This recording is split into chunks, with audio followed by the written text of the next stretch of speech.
I'm just greatly honored to be here. Thank you, Tom. Thank you, Coco, for putting this on, and good to be part of this.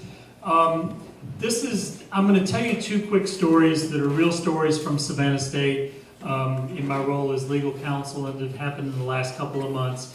But I'm also telling you, unfortunately, with a great deal of anger, in the sense that knowing that these things are happening here in our own country, and it also is a personal issue for me. I want to add, especially for these two young people, that it's not just because of Trump's fascism that I'm here. It's because of the fact that my sister-in-law is Dominican. My nieces and nephews are brown. They speak Spanish and English equally. They were born in San Pedro de Macorís, the Dominican Republic. They're here because of the fact that America is a welcoming country. And knowing that that's not becoming the case with this current administration, it makes me angry. So, let me tell you the two stories really quickly. The first one's a relatively short story. It has a very unhappy ending.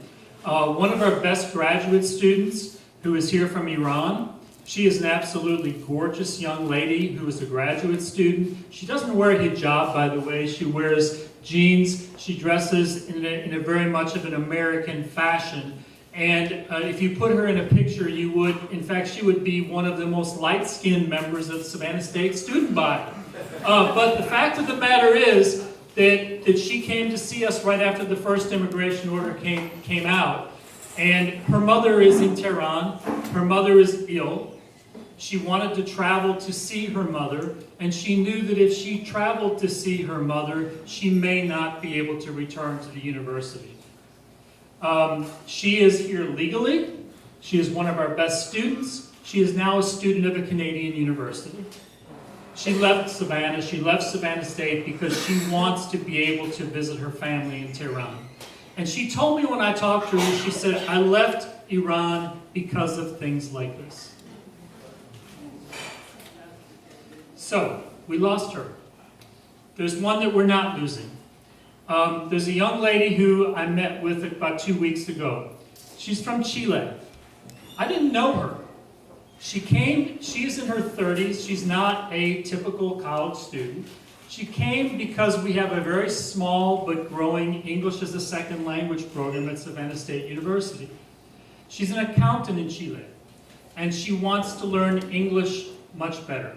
Frankly, her English is not that great right now. But she has a friend who lives in Port Wentworth.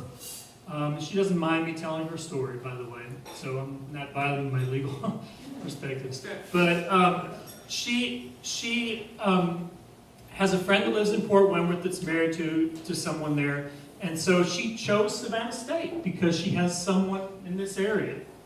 And she started with us in January. 10:30 one evening, she was driving from the university back to her friend's house in Port Wentworth. She was pulled over by the police. She wasn't told while she was pulled over by the police. She was, first of all, asked for her license. She presented her Chilean driver's license. The officer told her it was fake. The officer told her it was not, she didn't say it wasn't a proper license, she said it was fake. And so she was asked to get out of the vehicle. She was placed in handcuffs. Her vehicle was then searched. Now, I'm a lawyer. I've been a lawyer for over 30 years. Yes, I'm that old. Sorry. But I've been a lawyer for over 30 years. This is really the most egregious case that I've ever heard about or been involved with personally. So she was asked to get out of the car. She was handcuffed. Her cell phone was confiscated. Her vehicle was confiscated. The whole during the time she was asked, she kept asking for a translator because, like I said, her English is not that great. She was not given a translator. She was then arrested. For what? She didn't know. She was taken to the Chatham County Jail, booked, placed in a cell with a toilet. With a toilet, nothing else. She wasn't allowed to make a phone call. She asked for a translator again. She wasn't given a translator. She finally got them to allow her to make a phone call from the jail. Now, when you make a phone call from the jail, the call that comes into you says, do you accept a collect call from an inmate at the Chatham County Correction Facility? of course no one would accept her call. So she eventually by 6 a.m. the next morning, she got a hold of one of her friends in Port Wentworth who would accept the call. They showed up at 8 o'clock. Now she's been there already since 10:30. They got there at 8 o'clock, and she was told she had to pay $650 in cash. She wasn't told what it was for. Her friend said, "I don't have $650 in cash." He said, "Well, you need to go get it." She came back at 10:30 with $650 in cash, which ends up being a bond. She was bonded out at 1:30 that afternoon after being asked to sign papers that she didn't understand. This whole period of time, she never had a translator. This whole period of time, she was never told what she was arrested for. I've got the papers now. You know what she was arrested for? A false driver's license and failure to properly illuminate her taillights. Her license plate in the back. There's nothing wrong with her car. She was also given DUI testing and asked to blow. The young lady has never had a drop of alcohol in her life. Okay? Now, this is here. This is Port Wentworth. I don't know the obese Caucasian female officer that arrested her. I don't know her. But I bet I know where she was coming from.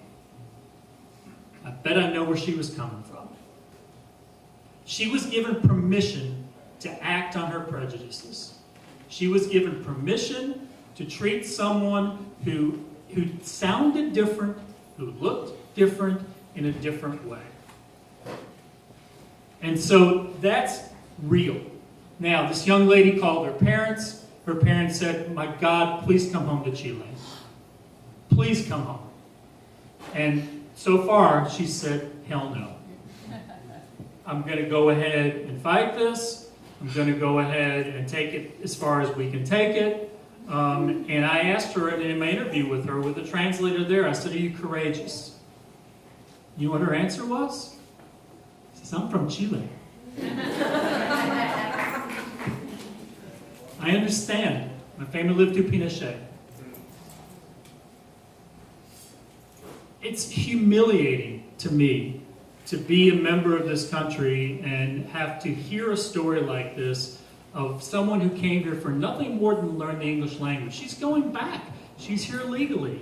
This isn't a story of someone who's here, quote, undocumented. Both of these stories are people who are here documented, here legally.